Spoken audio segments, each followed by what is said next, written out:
efa natsidika amintsika moa zany fa dia tetsy Analakely no nanatanterahana ny fankalazana ny zoran'ireo hetsika samihafa fa mifanandrify indrindra amin'izay tao anatin'ny herintaona Ratsaivina dia nisy ny fitoriana mpanao gazety tao anatina lahatsoratra nivoaka lahatsoratra avy amina mpamaka na ny antsointsika hoe courrier des lecteurs moa no nahitana izay fitoriana mpanao gazety izay iray amin'izy ireny Didier Manuel tao anatin'ny fotoana izay somarina vaivay teo anivon'ny sehatra ny fanaovan-gazety no nisin'ny fitoriana azy makasika izay indrindra dia mitaka ny tena nisin'ny fahalalany asa fanaovan-gazety marina eto Madagasikara.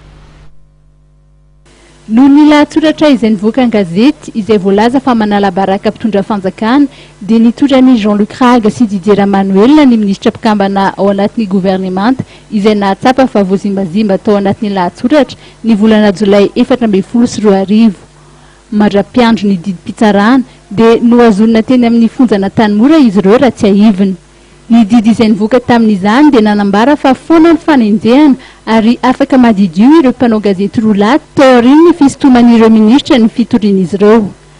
Tamin'ity fankalazana ny andro iraisam-pirenena ho an'ny fahalalahany asa fanaovan-gazety ity dia nasian'ny Didier Manuel resaka manokana ny code de la communication. Fatatsika eto amintsika fa efa manangasanga any zao ny atao hoe code de la communication vaovao dia miandrandra itsika mianakafy fa ho tanterahana tsakasian-java ny zavatra rehetra ny arahana nanana na avy amin'ny fanjakana na avy amin'ny mpanao gazety indrindra fa tompony gazety voafehy ao anatin'izay fehezana lalàna vaovao fehezana ny tontolon'ny fanaovan-gazety sy ny serasera eto Madagasikara zay tsy amody fotamandry nga mantenako raha ilazy eto fa izahay zao dia efa anisany atao hoe voakendraka tao anatin'izay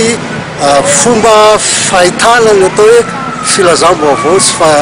fanampitana ny vaovao eto Madagasikara zay ka dia manantena fa ao manaraka dia samy hiara asa na ny mpitondra na ny mpivohy vaovao ary indrindra fa ny vahoaka ampitana n'izay vaovao zay tsy hisy tsony ny olana ohatran'ireny niseho tamin'ny taona lasa ireny. Ho azy ny andron'ny fahatenin'ny volana May dia andro iraisam-pirenena hitsinjovana sy hiadiana amin'ny fahalalan'ny asa fanaovan-gazety.